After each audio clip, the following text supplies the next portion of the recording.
Queridos hermanos, vamos a comenzar, ustedes vienen rezando, pero vamos a comenzar dedicándole esta pequeña meditación, que no va a ser nada nuevo, sobre todo para aquellos que hayan leído el mensaje del Papa para la Cuaresma. Vamos a repasar un poquito juntos el mensaje para la Cuaresma de este año 2018. Nos encomendamos entonces, nos ponemos en las manos de María nuestra Madre, para que ella interceda ante Dios y que nosotros usemos bien la libertad que tenemos. La conversión no se impone, la conversión se camina. Tenemos que hacer un camino que nos lleve a integrarnos en la Iglesia. E integrarse a la Iglesia no es participar de una organización, sino tener una relación nueva con Dios, con Jesucristo que se encarnó, y por lo tanto también una relación nueva entre nosotros. Dios te salve María, llena eres de gracia, el Señor es contigo, bendita tú eres entre todas las mujeres, y bendito es el fruto de tu vientre Jesús. Santa María, Madre de Dios, ruega por nosotros pecadores, ahora y en la hora de nuestra muerte. Amén. San José, ruega por nosotros. Santa Inés, ruega por nosotros. El Papa este año centra su mensaje en la cita del Evangelio que conocemos bien, San Mateo, donde dice: al crecer la maldad, se enfriará el amor en la mayoría. La maldad, podríamos imaginarnos así rápidamente, como la lejanía de Dios, y la bondad es el acercamiento a Dios. Alguien es bueno en relación a que tiene una cercanía con el Señor. ¿Recuerdan el pasaje del Evangelio donde el joven se le acerca a Jesús y le dice: Maestro bueno? Y Jesús le dice: solo Dios es bueno.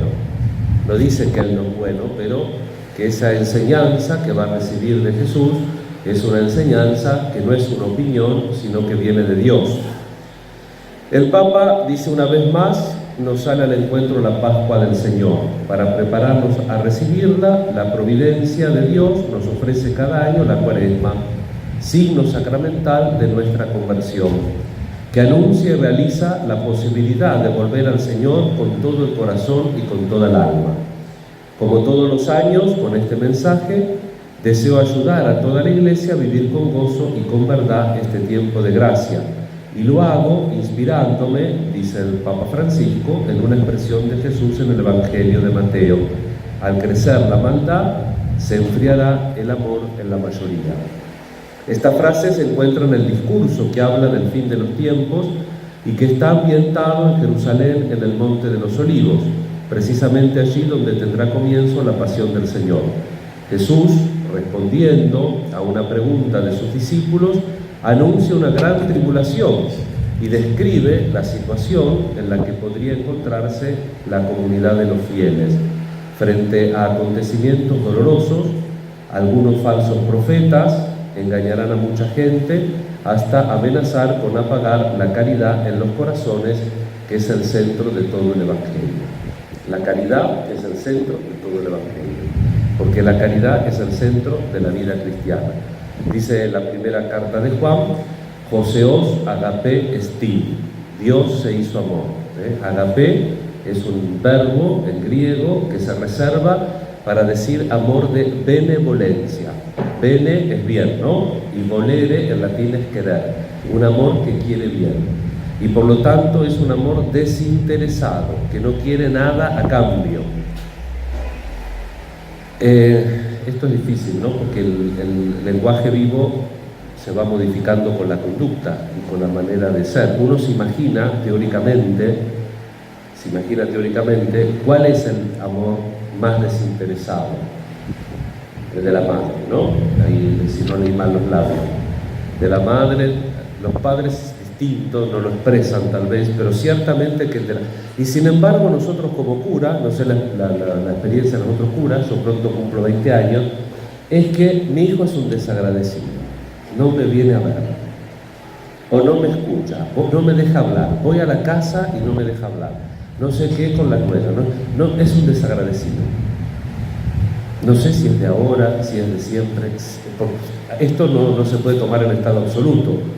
Evidentemente que puede ser por momentos puede ser, digamos así, como una experiencia psicológica. Pero sumando y restando uno se imagina, ¿no? Que, qué sé yo, un padre y una madre en estado de necesidad prefieren no comer ellos y darle de comer a los hijos. Bueno, esta es la idea que subyace detrás del término que utiliza el evangelista Juan cuando escribe la carta para designar lo que es el amor de Dios. Ustedes saben que Juan termina haciendo, digamos, una síntesis diciendo como el que ama está en Dios y el que no ama no está en Dios. Pero no el que no ama con cualquier amor, sino el que no ama con este amor precisamente de agape, de benevolencia, un amor absolutamente desinteresado que no quiere nada para sí mismo, sino que quiere todo para el bien del otro, para que el otro sea quien tiene que ser. Y esto va un poco, digamos, desde el lado de Dios, va de la mano de lo que meditábamos en la semana. ¿Se acuerdan que un día, los que vinieron, no me acuerdo qué día fue, que hablé de la contrición y de la atrición? La atrición es el dolor mínimo que necesitamos para confesarnos. Al menos tenemos que saber que pecamos. Eso ya basta para que podamos ir a la confesión. Y tenemos que tratar de suscitar en nosotros un acto de contrición, contrito es triturado, un corazón roto, la expresión del Salmo 50, un corazón contrito y humillado, tú no lo desprecias, Señor. Pero es un corazón precisamente que funciona con este amor y que se deja amar por este amor, y lo expresamos en el pésame. Pésame no por el cielo que perdí o por el infierno que merecí, sino mucho más me pesa porque pecando ofendí a un Dios tan bueno y tan grande como vos. Esa es la expresión, la contrapartida de ese amor que no quiere nada para sí, y entonces uno recibe ese amor que no quiere nada para sí y lo copia. No me importa que perdí el cielo, no me importa que gané el infierno, lo que me importa es que te ofendí. Ese perdón, ese pedido de perdón es tan fuerte que el Concilio de Trento nos dice que perdona automáticamente el pecado mortal. ¿Qué pasa? Que después hay que confesarse, ¿no? Y de ahí también en el Concilio de Trento sale la otra práctica que es muy antigua, porque es el Concilio de Trento, que es podemos comulgar si sentimos la necesidad y hacemos un acto de contrición. Podemos comulgar aunque no nos confesemos en el momento, y tenemos un mes para confesarnos, un mes real, no un mes que son 3 meses o 5 años, sino que no me pude confesar hoy, comulgo y tengo un mes para buscar confesor. El concilio fue hecho cuando había más curas, dice, cuando no hay copiosa confesor, cuando no hay muchos. A veces acá hay y no está mal, bueno, pero tenemos esa posibilidad, no por capricho, no por un legalismo técnico, sino porque está esa posibilidad de que una persona se mueva a contrición, y esa contrición lo prepararía para comulgar.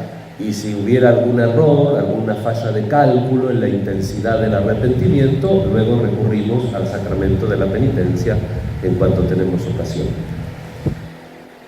El Papa se plantea aquí ahora, en relación al texto que eligió: al crecer la maldad se enfriará el amor en la mayoría. ¿Por qué se apaga la caridad? Entonces dice, una de las causas de apagarse la caridad pueden ser los falsos profetas. Son como encantadores de serpientes, o sea, se aprovechan de las emociones humanas para esclavizar a las personas y llevarlas donde ellos quieren. ¿Cuántos hijos de Dios se dejan fascinar por las lisonjas de un placer momentáneo, al que se le confunde con la felicidad? ¿Cuántos hombres y mujeres viven como encantados por la ilusión del dinero, que los hace en realidad esclavos del lucro o de intereses mezquinos? ¿Cuántos viven pensando que se bastan a sí mismos y caen presa de la soledad? Otros falsos profetas, continúa el Papa, son esos charlatanes que ofrecen soluciones sencillas e inmediatas para los sufrimientos, remedios que sin embargo resultan ser completamente inútiles. ¿Cuántos son los jóvenes a los que se les ofrece el falso remedio de la droga, de unas relaciones de usar y tirar, de ganancias fáciles pero deshonestas? ¿Cuántos se dejan cautivar por una vida completamente virtual, en que las relaciones parecen más sencillas y rápidas, pero que después resultan dramáticamente sin sentido? Estos estafadores no solo ofrecen cosas sin valor, sino que quitan lo más valioso, como la dignidad, la libertad y la capacidad de amar. Es el engaño de la vanidad que nos lleva a pavonearnos, haciéndonos caer en el ridículo, y el ridículo no tiene vuelta atrás. No es una sorpresa, desde siempre el demonio, que es mentiroso y padre de la mentira, cita San Juan 8:44, presenta el mal como bien y lo falso como verdadero, para confundir el corazón del hombre. Cada uno de nosotros, por tanto, está llamado a discernir y examinar en su corazón si se siente amenazado por las mentiras de esos falsos profetas. Tenemos que aprender a no quedarnos en un nivel inmediato, superficial, sino a reconocer qué cosas son las que dejan en nuestro interior una huella buena y más duradera, porque vienen de Dios y ciertamente sirven para nuestro bien. También podríamos agregar que esto no se aplica solamente a los charlatanes que encontramos fuera, sino que también acá podemos nosotros. Yo puedo ser un charlatán, si hacemos o elegimos el camino fácil y no el camino de la conversión, que el camino de la conversión es un camino de vuelta a Dios, porque Dios me deja libre y solamente con mi libertad puedo volver a Él. Es importante también nosotros hacer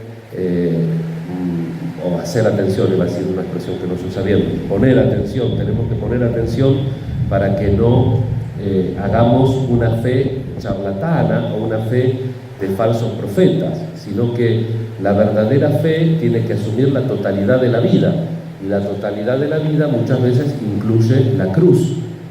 De alguna manera, en la raíz de las tentaciones de Jesús, veíamos el domingo pasado, está eso. Jesús quiere ser un Mesías como el Padre quiere que sea Mesías y por lo tanto asumir la cruz, o tiene que ser un Mesías que mejor no.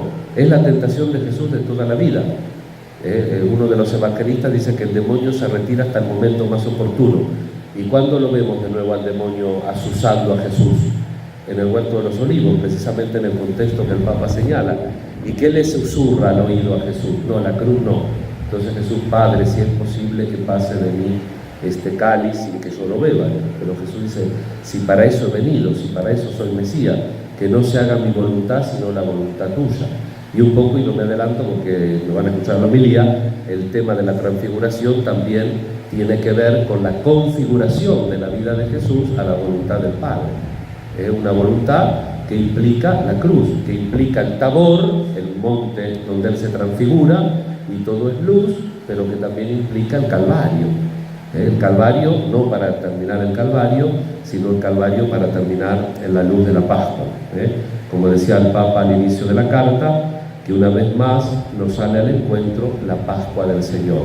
Siempre en el horizonte el cristiano tiene que ver luz, tiene que ver precisamente la Pascua. Después el Papa señala el problema del corazón frío. Lo que apaga la caridad es ante todo la avidez por el dinero, dice él. Raíz de todos los males, tomando una cita de San Pablo en la primera Timoteo. A la avidez por el dinero, le sigue el rechazo de Dios y por tanto el no querer buscar consuelo en Él, prefiriendo quedarnos con nuestra desolación antes que sentirnos confortados por su palabra y su sacramento. Acá le sale un jesuita, y vieron que San Ignacio y en los ejercicios se habla mucho de la desolación, que es cuando yo me enfrento a los males de la vida, y la consolación, cuando yo me refugio en Dios.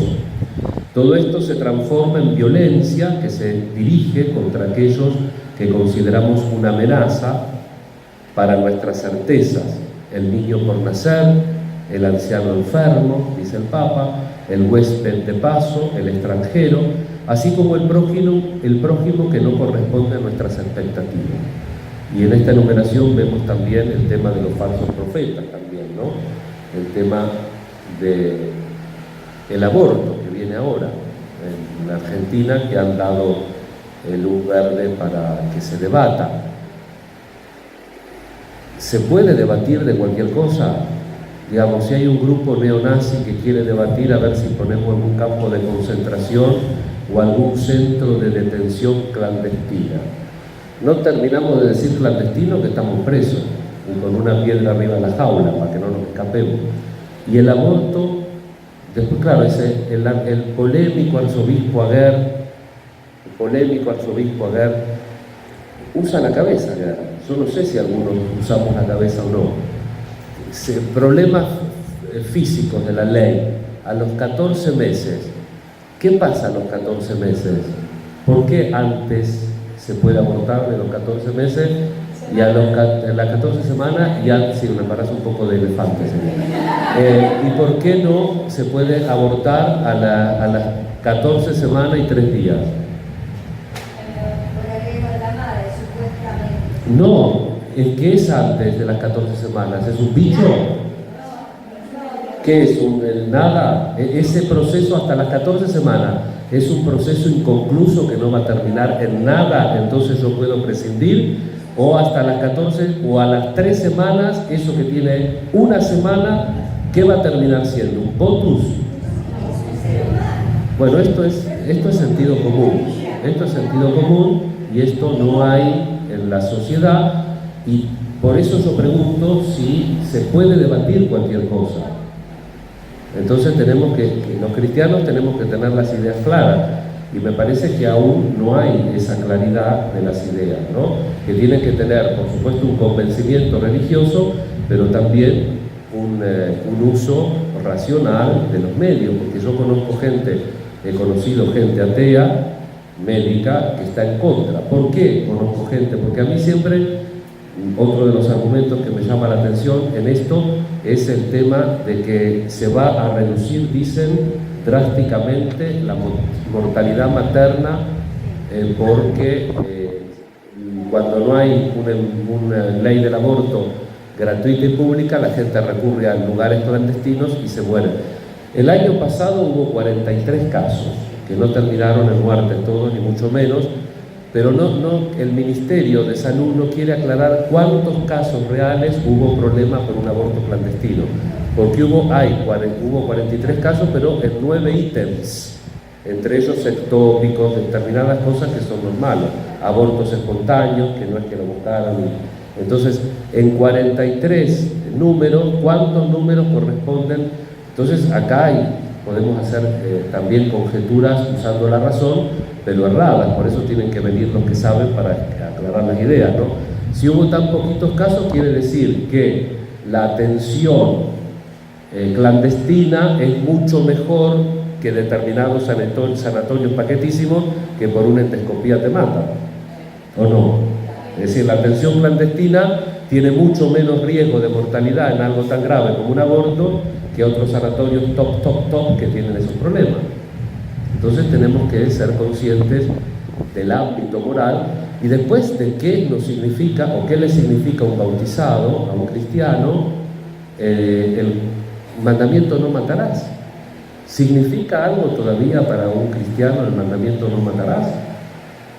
Y después, por supuesto, preocuparse de las necesidades del otro, porque así como nos preocupamos de que el niño nazca, tenemos que preocuparnos de que los niños no estén en la calle, que los niños se eduquen, que tengan todo lo necesario, porque si no seríamos hipócritas grandes como una casa. Pero para que un niño tenga lo necesario, tenga sus derechos, tenga una casa, tenga una formación y tenga toda la historia, primero tiene que nacer, ¿o no? Porque si les negamos el primer derecho, que es el derecho a la vida, tenemos un problema.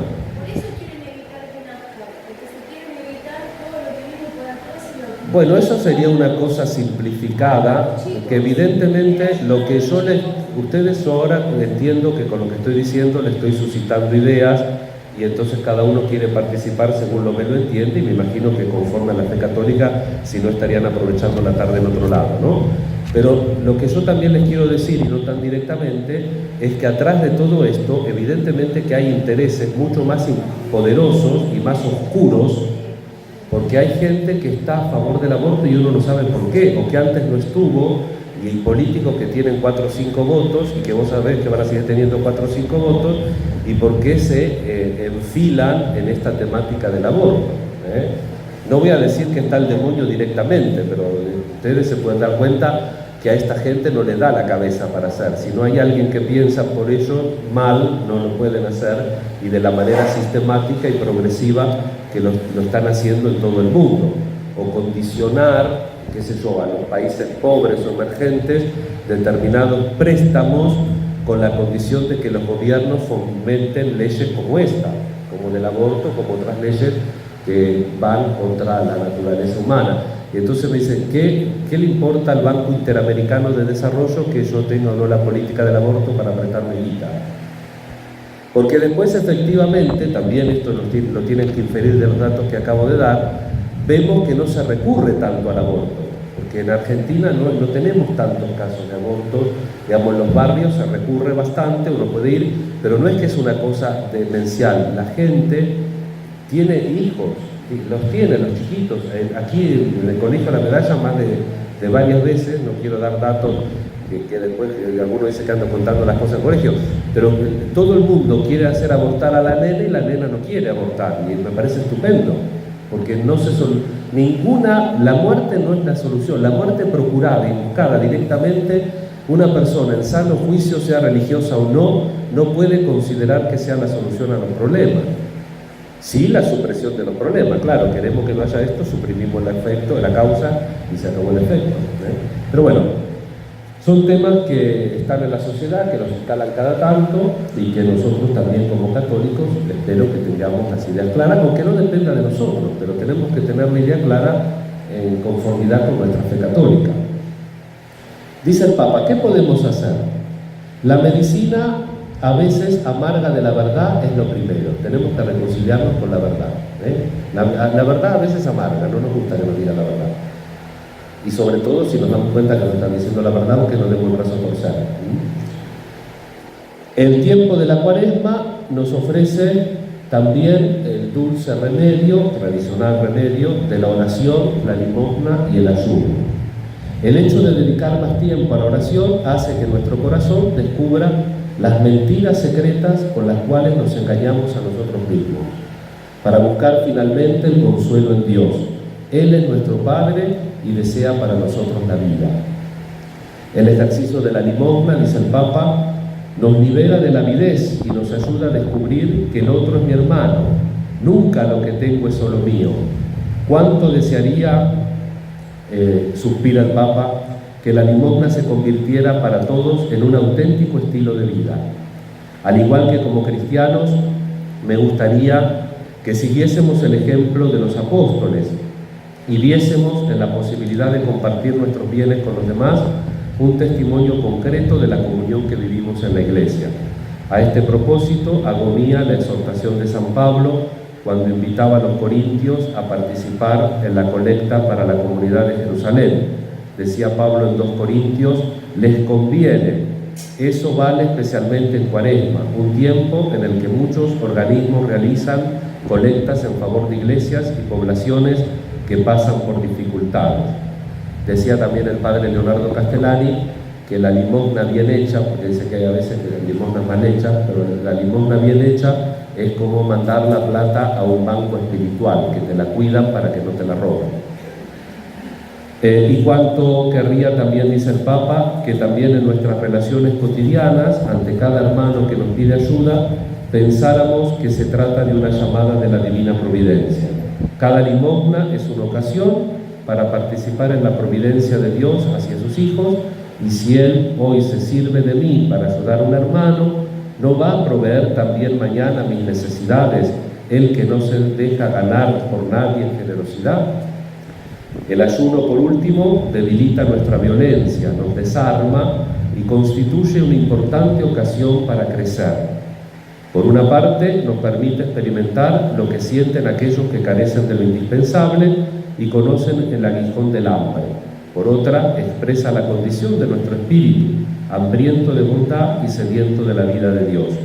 El ayuno nos despierta, nos hace estar más atentos a Dios y al prójimo, inflama nuestra voluntad de obedecer a Dios, que es el único que sacia nuestra hambre. Dice el Papa, querría que mi voz traspasara las fronteras de la Iglesia Católica para que llegara a todos ustedes, hombres y mujeres de buena voluntad, dispuestos a escuchar a Dios. Si se sienten afligidos como nosotros, porque en el mundo se extiende la iniquidad, si les preocupa la frialdad que paraliza el corazón y las obras, si ven que se debilita el sentido de una misma humanidad, únanse a nosotros para invocar juntos a Dios, para ayunar juntos y entregar juntos lo que podamos como ayuda para nuestros hermanos. Una de estas cosas que no tenemos que olvidar, que nos decía el Papa al inicio de esta sección, en la sección de qué podemos hacer, es que tenemos que hacerlo todo en la medicina a veces amarga de la verdad. Es importante que nosotros nos reconciliemos con la verdad de las cosas y no nos autoengañemos. A veces hacemos razonamientos para justificarlo. Yo entiendo que a veces nosotros no queremos dar el brazo a torcer ante el otro y se los hagamos al otro. El problema es cuando yo interiormente me termino creyendo las excusas que me pongo, porque esto no me ayuda a crecer. Enfrentarnos en la Cuaresma con nuestros problemas quiere decir reconocerlo, no asustarnos, después ponerlo en manos de Dios para que Él nos ilumine, después también recibir la ayuda del que lo ofrezca. Por eso también es bueno que estemos en comunión, como dice el Papa, que la limosna debería ser la expresión de lo que tiene que ser la Iglesia como comunión. Y por otro lado, también a veces pedir ayuda, saber pedir ayuda y saber pedir sobre todo consejo para pasar o soportar alguna situación. A veces también tenemos que soportar porque hay determinadas cosas que es difícil vencer, que es difícil cambiar. Vamos a pedir entonces al Señor en esta Cuaresma, en este retiro lo pedimos, pero para seguirlo caminando durante este tiempo que nos falta hacia la Pascua, de poder encontrarnos realmente con el Señor, de poder escuchar su palabra y de poder caminar en la vida de tal forma que no se enfríe la caridad, sino que se viva la caridad. Con estos ejercicios que nos ayudan a entrenarnos, vivir en la verdad, la oración, el ayuno, la limosna y sobre todo tener una vida de escucha, aprender a escuchar, ser obedientes en la fe. Termino con la invitación especial del Papa que hace a los miembros de la Iglesia a emprender con celo el camino de la Cuaresma, sostenido por la limosna, el ayuno y la oración. Si en muchos corazones a veces da la impresión de que la caridad se ha apagado, en el corazón de Dios no se apaga. Él siempre nos da una nueva oportunidad para que podamos empezar a amar de nuevo. Después el Papa los invita y nos invita a una iniciativa, las 24 horas para el Señor, que este año la celebraremos con el sacramento de la reconciliación en un contexto de adoración eucarística. Tendrá lugar el viernes 9 y el sábado 10 de marzo, inspirándose en las palabras del Salmo 130, de ti procede el perdón. En cada diócesis, al menos una iglesia permanecerá abierta durante 24 horas seguidas para permitir la oración de adoración y la confesión sacramental. Vamos a ver en la diócesis nuestra en qué parroquia toca. En la noche de Pascua reviviremos el sugestivo rito de encender el cirio pascual, la luz que proviene del fuego nuevo. Poco a poco disipará la oscuridad e iluminará la asamblea litúrgica. Que la luz de Cristo resucitado y glorioso disipe las tinieblas de nuestro corazón y de nuestro espíritu, para que todos podamos vivir la misma experiencia de los discípulos de Maús. Después de escuchar la palabra del Señor y de alimentarnos con el pan eucarístico, nuestro corazón volverá a arder de fe, esperanza y caridad. Y el Papa, como siempre, cierra bendiciendo y pidiendo que no nos olvidemos de rezar por él. Queridos hermanos, los animo a que sigan participando de esta jornada de oración y sobre todo a que todos los días, sobre todo los viernes, que es un día, todos ustedes saben que aprovecho como párroco también a hacer los avisos parroquiales, ¿no? Saben que todos los viernes del año es día penitencial, todos los viernes del año, que genéricamente uno no comiendo carne ese día, haciendo abstinencia, ya satisface el día penitencial como tal, un gesto simbólico que es para toda la Iglesia. El derecho canónico le da a las conferencias episcopales la posibilidad que los viernes durante el año esa penitencia sea cambiada por otra cosa, una obra de misericordia, una limosna, una obra de piedad, rezar algo más, se puede cambiar. Si uno tiene que comer carne, lo puede hacer, o abstenerse de bebidas alcohólicas, porque en la abstinencia no entra el alcohol, la abstinencia es solo de carne. Bueno, Esto habitualmente no lo decimos. El calendario litúrgico que tenemos en la sacristía dice: recuerden a los fieles que el próximo viernes es día penitencial. No lo recuerdo. Pero bueno, sobre todo los viernes de Cuaresma es día penitencial, y recordarlo eso. Si no podemos ir a una misa, por lo menos hacer un ratito de oración en casa, de escuchar un pesado, como siempre digo que me escuchan a mí, así que ya una penitencia semanal tiene. Hacer alguna cosa que les ayude a recordar que ese día es un día penitencial, porque ustedes saben que en el viernes, ¿por qué el viernes? Porque recordamos que murió Cristo por nuestros pecados. No es que hacemos penitencia porque murió Cristo, sino que Cristo murió por nuestros pecados. Entonces, con nuestra penitencia nosotros hacemos un gesto de solidaridad con Él, de comunión, tenerlo presente en este tiempo de la Cuaresma. Que María Santísima nos siga acompañando y recemos también nosotros los unos por los otros. Gloria al Padre, al Hijo y al Espíritu Santo.